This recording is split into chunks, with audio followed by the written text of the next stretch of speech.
बुध बुध इसका स्वामी है। यदि बुध आपकी कुंडली में ठीक नहीं होगा, शराब का होना या किसी ऋण का होना, ये तीनों चीज़ें यदि, तो उसमें आपकी पूरी शरीर की ऊर्जा क्षय हो जाएगी। आपके अंदर का जो एक शरीर तत्व है वो सारा खत्म हो जाएगा। सबसे बड़ा मेन फैक्टर है राजयोग का फलित ना होना, क्योंकि जो समय राजयोग के फलित होने का प्रकृति ने निर्धारित किया है, उसकी वजह से भी राजयोग सफल नहीं होते। उसके पीछे कारण ये है, 4-10 के संबंध में देखा जाता है। 4-10 के संबंध में ये स्थिति होती है कि आपको थोड़ी सी मेहनत में ज़्यादा फल मिलता है। दूसरा मौका ये प्रकृति, जो ग्रहों की प्रकृति है, जो 9 ग्रहों का काल चक्कर है, ये दूसरा मौका कभी भी नहीं देता। एक फंसने के कुछ ये कारण हैं कि आपके जो पूर्व जन्म के कर्म होते हैं, उसकी वजह से ही आपको इस जन्म में। जय महाकाल आप सभी को। आज का विषय बड़ा इम्पोर्टेंट है, खासकर आज की युवा पीढ़ी के लिए, चाहे वो स्त्री हो, पुरुष हो, युवक हो या युवतियां हो। ये टॉपिक आज का सबके लिए बड़ा इम्पोर्टेंट टॉपिक है। आज का टॉपिक, जैसे आपने टाइटल थंबनेल देखा होगा, कि राजयोग जो है वो सफल क्यों नहीं होते, उनके पीछे क्या कारण है। देखिए, यदि पारलौकिक या काल चक्कर के अकॉर्डिंग देखा जाए कि क्या कारण हो सकते हैं। आपने सुना होगा कि जब भी आप अपनी कुंडली किसी ज्योतिषी या किसी पंडित जी के पास लेके गए होंगे, जो ज्योतिष विद्या के जानकार होंगे, तो उन्होंने आपको कभी ना कभी तो ऐसा जरूर बताया होगा कि आपकी कुंडली में राजयोग है।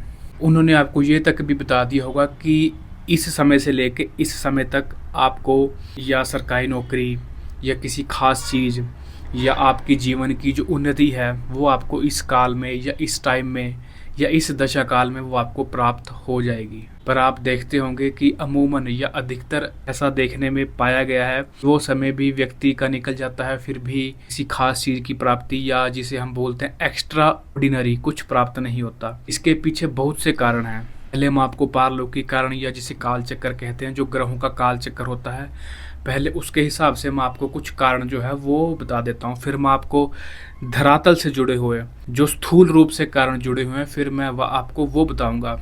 पहले काल चक्कर के कारण सुन लीजिए। काल चक्कर के कारण होते हैं कि आपकी कुंडली में किसी दोष का होना या श्राप का होना या किसी ऋण का होना। ये तीनों चीज़ें यदि आपकी कुंडली में हैं या भाग्य से संबंध ये बना रही हैं, तो डेफिनेटली आपका वो राजयोग, ये श्राप, दोष, ऋण, ये कभी भी वो राजयोग सफल नहीं होने देंगे। वो यही चाहेंगे कि ये इंसान इसी दोष, ऋण या श्राप में ही फंसा रहे। उसमें फंसने के कारण क्या हैं?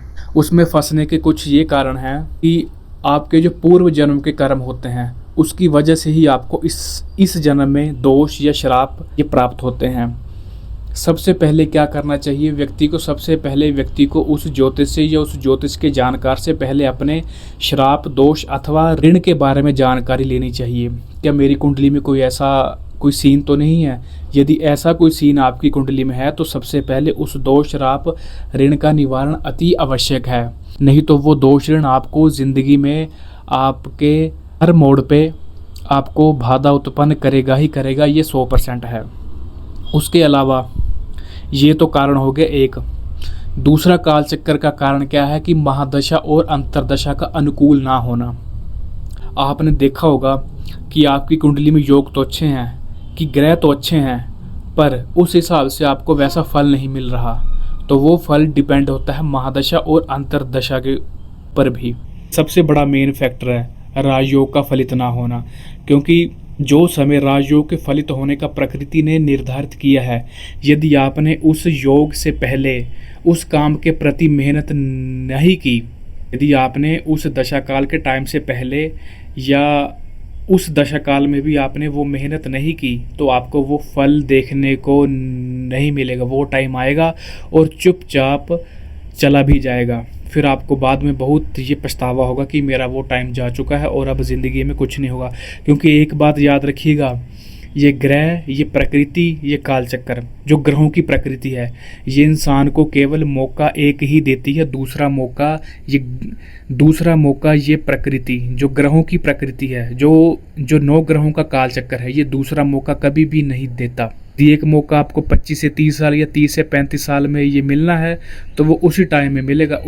उसी टाइम आपने यदि ये बाजी मार ली तब तो ठीक है, फिर उसके बाद वो दोबारा मौका वो पता नहीं आएगा या नहीं आएगा। तीसरा कारण है, एक ग्रहों का संबंध होता है जिसे बोलते हैं 3-11 या 4-10 या 2-12, या चौथा संबंध होता है खड़ाष्टक संबंध। संबंध तो और भी कई टाइप के होते हैं, पर ये मैंने आपको मेन जो है वो दिए बता। इसमें से 2 संबंध है, एक 3-11 और एक 4-10 का संबंध। यदि ये संबंध भी नहीं बन रहा उस टाइम में जब आपको आपके राजयोग का फल मिलेगा, यदि उस टाइम ये संबंध ग्रह नहीं बना रहे 4-10 या 3-11, तब भी आपका राजयोग सफल नहीं होगा। 4-10 के संबंध में देखा जाता है, 4-10 के संबंध में ये स्थिति होती है कि आपको थोड़ी सी मेहनत में ज़्यादा फल मिलता है। जो 3-11 का संबंध होता है, जो मैंने दूसरा बताया, उसमें व्यक्ति को मेहनत भी जी तोड़ करनी होती है।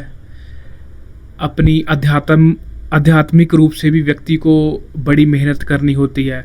पर 3-11 का ये फ़ायदा है कि इसमें व्यक्ति को अपनी मेहनत का फल ज़रूर मिल जाता है, तो इसमें 3-11 में घबराने वाली बात नहीं है। जो खड़ाष्टक संबंध होते हैं, इसमें व्यक्ति को कुछ भी प्राप्त नहीं होता, व्यक्ति की सारी मेहनत जो है वो वेस्ट हो जाती है। 2-12 का संबंध, 2-12 के संबंध में व्यक्ति मेहनत नहीं कर पाता। वो व्यक्ति मेहनत में आलस दिखाता है, इसलिए वो भी सफल नहीं हो पाता उस काल में। ये तो हो गया काल चक्कर और ग्रहों की प्रकृति के कारण और भी कई हैं, पर ये जो मेन है, जो मेन कारण है वो मैंने आपको तो ये दिए बता। इसमें एक कारण यदि हम जोड़ना चाहें, यदि मैं एक कारण और जोड़ना चाहूँ तो हाँ, मैं ये जोड़ सकता हूँ कि आपकी जो योगिनी महादशा है, क्योंकि योगिनी महादशा भी आपके ग्रहों से ही प्रभावित है। यदि मैं आपको उदाहरण के लिए बताऊँ, जो एक योगिनी महादशा है जिसका नाम है भद्रिका। ये भद्रिका योगिनी महादशा ऐसी है, इसका स्वामी है बुध इसका स्वामी है। यदि बुध आपकी कुंडली में ठीक नहीं होगा और इत्तेफाक से ये योगिनी महादशा आपको क्या चल पड़ी, तो ये भी ग्रहों के अनुरूप ही फल देगी। एक ये कारण अगर आप जोड़ना चाहें तो इसको भी जोड़ सकते हैं साथ में। फिर आगे कारण आते हैं जो स्थूल रूप से कारण जो जुड़े हैं, जो बाहरी रूप से कारण जो जुड़े हैं। राजयोग में एक कारण जो सबसे बड़ा ये देखा गया है कि जब अपना ब्रह्मचर्य तोड़ता है या व्यक्ति अपने जीवन में बार बार अपना ब्रह्मचर्य खंडित करता है, उसकी वजह से भी राजयोग सफल नहीं होते। उसके पीछे कारण ये है कि आपका ब्रह्मचर्य आपके सूर्य से जो जुड़ा हुआ है, आपकी आत्मा से जो जुड़ा हुआ है, आपका जो ब्रह्मचर्य है, आपके अंदर की जो ऊर्जा है वो सूर्य से कनेक्टेड है डायरेक्ट रूप से। सूर्य को हम शरीर के अंदर बोलते हैं, जो आत्मा होती है। आत्मा का लिंक जो है वो परमात्मा से है, आपकी सारी प्रकृति से है। तो जैसे ही आप अपना ब्रह्मचर्य बार बार तोड़ते हैं, मान लीजिए आपने महीने में 10 बार तोड़ा और आप पूरे साल में 10-10 बार तोड़ रहे हैं, तो एक साल का हो गया 100, 120 या 130। तो उसमें आपकी पूरी शरीर की ऊर्जा क्षय हो जाएगी। आपके अंदर का जो एक शरीर तत्व है वो सारा खत्म हो जाएगा। शरीर तत्व फाइनेंस लाता है, आपके धन के मार्ग बनाता है। सरकारी नौकरी या प्राइवेट नौकरी या आपके जीवन में सफलता, वो सारी शरीर तत्व पर डिपेंड होती है। तो जब वो क्षीण हो जाता है तब आपको सफलता नहीं मिलती। आप कितने भी बड़े उपाय कर लीजिए, कितने भी बड़े अनुष्ठान करवा लीजिए, कितने भी बड़े जाप कर लीजिए, जब तक आपने अपने शरीर तत्व को सही नहीं किया, आपने उसकी रिकवरी नहीं की, तब तक आपको जीवन में सफलता नहीं मिलेगी। और दूसरा कारण, पर स्त्री से संबंध रखना, बड़ा मेन टॉपिक है, ये बड़ा मेन बात है। इस पर मैं एक लॉन्ग वीडियो फिर कभी बनाऊंगा। आपको मैं एक बेसिक बात ये बता देता हूँ। यदि आप पर स्त्री से संबंध रखते हैं, सीधे 2 ग्रहों पर मार होती है। पहला ग्रह है जो बृहस्पति। राजयोगों से हम अक्सर यही समझते हैं कि हमें सरकारी नौकरी मिल जाएगी। चलो उदाहरण के लिए मान लो आपने सरकारी नौकरी ही लेनी है। सरकारी नौकरी में जो राज्य कृपा होती है उसका कारक है देवगुरु बृहस्पति, जिसे गुरु ग्रह भी कहा जाता है। यदि आप परिस्त्री से संबंध रखते हैं तो देवगुरु बृहस्पति आपसे रुष्ट हो जाते हैं, उनका आपको अच्छा प्रभाव फिर जीवन में देखने को नहीं मिलता। दूसरा ग्रह सूर्य। सूर्य आपकी आत्मा, जब आपकी आत्मा ही वीक हो जाएगी तो आप किसी भी काम को करने में सक्षम नहीं होंगे, ना हाथों से, ना मन से, ना ध्यान से।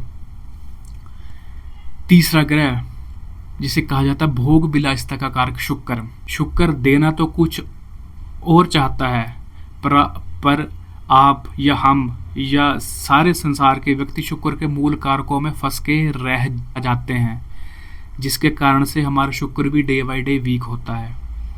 ये 3 ग्रह हैं जो आपके ब्रह्मचर्य तोड़ने से या पर स्त्री से संबंध रखने से आपके राजयोग कभी सफल नहीं हो पाते। पर स्त्री संबंध, बार बार ब्रह्मचर्य का तोड़ना, ये 2 कारण आपको जिंदगी में डे बाय डे पीछे की तरफ धकेलते हैं। ये जरूर आपकी जिंदगी में कारण होगा जो आपको राजयोग में सफलता नहीं मिल पा रही। ये तो हो गए स्थूल के कारण। जो पारलौकिक काल चक्कर के कारण है वो मैंने ये पीछे दिए बता।